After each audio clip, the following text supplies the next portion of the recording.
Nós voltamos com o Jogo do Poder, recebendo o deputado estadual do PSDB, Carlos Osório, que também é candidato a prefeito do Rio, com a participação do jornalista Marco Aurélio Lisan. Deputado, o senhor é candidato a prefeito do Rio. Que tipo de Rio o senhor projeta, caso o senhor consiga vencer o pleito?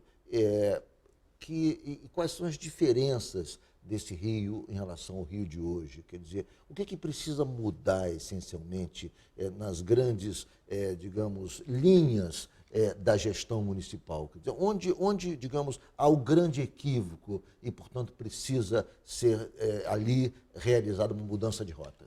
Olha só, eu queria começar dizendo o seguinte: eu não sou um político profissional, eu não vivo da política, eu estou na política para servir as pessoas. E a nossa proposta está direcionada diretamente ao cidadão. Acho que o Rio de Janeiro tem que fazer uma reorientação de rumo.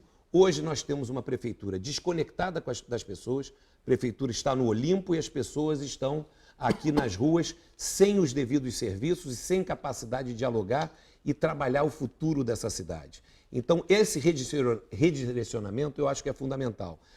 Parar com essa questão de apenas focar em tijolo e cimento e redirecionar a cidade para as pessoas e para os serviços públicos.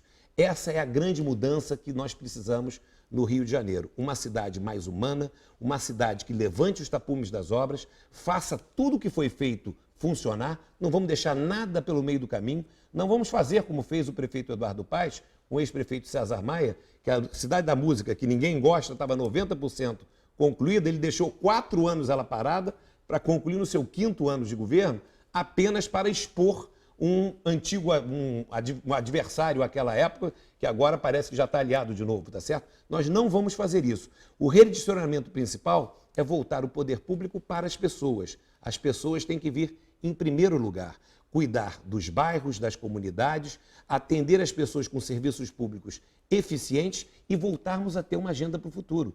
Essa cidade passou 8 anos com uma única e exclusiva agenda: Jogos Olímpicos, que acabam daqui a pouquinho. A população na rua se pergunta qual é. Muito bem, os atletas foram embora, deram um tchauzinho para a gente. Estamos sozinhos nós aqui. O que nós vamos fazer no meio de uma crise econômica? Essa resposta vai ter que ser dada pela própria próxima administração. Nós temos que ter um prefeito capaz de atrair investimentos para a cidade e redirecionar o Rio para as pessoas. Esse é o principal foco da nossa gestão. Eu vou dizer para você o seguinte: o que uma cidadã de Ramos me disse um dia, numa reunião, pegou no meu braço uma cidadã com cabelos brancos e disse: Osório, eu acho que eu estou entendendo qual é a sua proposta, eu queria dizer o que eu acho desse negócio. Eu acho que os próximos anos são de menos cimento e mais sentimento. Deputado, o senhor quando diz eu não sou um político tradicional, né, profissional, não dependo da política, mas evidentemente a gente que acompanha, né, a sua trajetória, a sua carreira política, o senhor tem tido movimentos evidentemente e absolutamente legítimos que o levem a mandatos e a um crescimento político. Aonde eu quero chegar? E, em geral, os políticos tradicionais ou profissionais, seja como queira adjetivar, eles sempre em campanha lembram o que foi bem feito e aí eles entendem que eles capitalizam ali e esquecem o que não parece. Hoje, por exemplo, você ter a imagem ligada ao governo do Estado, ao PMDB do governo do Estado, não é muito boa. Até ontem o senhor foi secretário do PMDB do Estado, secretário de Transporte do Estado, né? O senhor até há pouco tempo fez parte da gestão do governo do prefeito Eduardo Paes. O que eu quero dizer? Olimpíada, a gente está no meio da Olimpíada. A Olimpíada, e todo mundo torce, independentemente da cor política, que seja um evento de sucesso para o Rio de Janeiro, para o Brasil. O senhor na campanha, o senhor vai pegar carona na Olimpíada, o senhor falou no início do programa, que foi responsável pela candidatura de sucesso do Rio de Janeiro. O senhor, como é que o senhor vai se mostrar, acaba a Olimpíada, começa a campanha, como é que o senhor vai se mostrar se a Olimpíada for um sucesso? Como é que o Osório vai mostrar que ele é oposição ao governo e ele também é responsável pelo sucesso da Olimpíada? Olha só, ninguém torce mais para o sucesso das Olimpíadas do que eu. Eu doei 9 anos da minha vida no sonho de trazer as Olimpíadas para o Rio de Janeiro. Num processo que lá atrás ninguém acreditava que fosse possível. Fiz isso porque entendia do potencial que a Olimpíada poderia trazer para a nossa cidade. A avaliação que nós vamos ter que fazer, e agora não é momento de fazer essa avaliação, quando as Olimpíadas terminarem, a sociedade, com toda a razão, ela vai querer avaliar se a Olimpíada deixou o legado adequado ou não. Essa é uma avaliação que vai ser feita. E nós vamos participar dessa avaliação. Eu acho que a Olimpíada trouxe bons legados para a cidade. Mas na área ambiental houve muito problema. Na área ambiental trouxe zero. Na área ambiental, todas as metas ambientais não foram cumpridas. Nenhuma foi cumprida. E, lamentavelmente, porque se esperava que uma recuperação da Baía de Guanabara, se esperava, enfim, por isso que várias outras ações. Lagoa de Jacarepaguá, nada avançou na área ambiental. Ricardo, área ambiental levamos nota 0, perdemos todas as oportunidades. A área de mobilidade tivemos avanços importantes. Outras áreas também perdemos oportunidades, como o turismo, por exemplo, que aumentamos de 23 para 50 mil quartos de hotel e hoje não temos um calendário. Vai terminar a Olimpíada, vamos continuar com bom e velho, Réveillon e Carnaval. Mas eu queria, Lisandro, para concluir, marcar minha diferença para o político tradicional. A minha posição de sair do PMDB foi absolutamente anticonvencional. O PMDB é o partido que detém o governo do Estado e a prefeitura.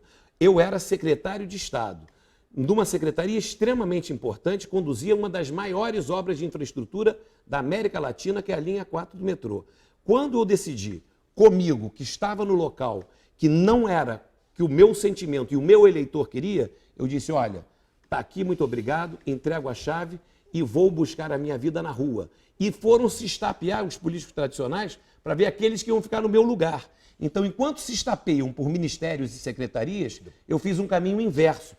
Isso marca uma diferença importante. Eu sou um político, sim, mas eu sou um político independente e que tem condições de se apresentar à sociedade com uma vida limpa e uma maneira diferente de encarar as coisas. Deputado, ainda na sua relação com o prefeito Eduardo Paes, toda vez que ele se refere ao senhor, ele faz uma referência em tom jocoso. Ele esteve nesse programa, sentado nessa cadeira que o senhor está sentado, e quando perguntado sobre a sua participação e sobre a sua eventual candidatura por um outro partido, ele dizia, não, o Osório, se fosse para ser apresentador de um programa de TV, eu convidaria, até convidei ele para ser apresentador do meu programa. Para isso ele é bom, mais do que isso não. Recentemente, ele foi falar sobre o senhor e disse, não, o Osório, se fosse para animar a festa do aniversário de meus filhos, eu chamaria o Osório. Como é que o senhor vê essas referências, assim, sempre num tom provocativo à sua pessoa, feitas pelo prefeito Eduardo Paes? Olha, o prefeito Eduardo Paes conhece muito bem a minha capacidade de gestão e a minha competência. Por isso que ele está fazendo isso para tentar,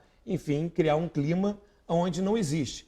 Eu servi ao governo e à prefeitura do Rio de Janeiro por 4 anos, cumpri todas as minhas missões. E o prefeito Eduardo Paes, é bom que isso seja dito, pediu, pelo amor de Deus, para eu voltar para a prefeitura depois que eu fui eleito, não quis voltar para a prefeitura e depois veio pedir também que, pelo amor de Deus, eu não deixasse o PMDB. Então, ele pediu para o senhor voltar para a prefeitura? Pediu para eu voltar para a prefeitura logo depois da eleição. Eu não quis voltar, porque entendia que a prefeitura estava caminhando num rumo que eu não concordava. E depois, quando eu anunciei e informei a ele e os demais dirigentes do PMDB que eu iria mudar de partido, ele pediu para eu ficar. Então, ele diz uma coisa em público e para mim ele disse outra. Enfim, na verdade, isso faz parte do jogo político. Eu não me chateio com isso. Agora, todos os cariocas que me acompanharam o meu trabalho sabem.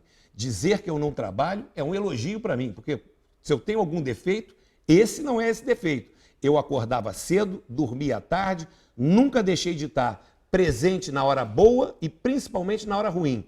Puxei trânsito 3h30 da manhã no centro da cidade nos problemas da derrubada da perimetral, que foi uma área que eu comandei, uma missão que eu tinha era viabilizar a derrubada da perimetral. Sempre tive presente, na hora boa e na hora ruim, e o prefeito sabe disso. Quando ele fala isso, talvez ele esteja um pouco preocupado com a minha possibilidade de ser um bom prefeito do Rio de Janeiro. Eu vou fazer um rápido intervalo e o Jogo do Poder volta em 1 minuto.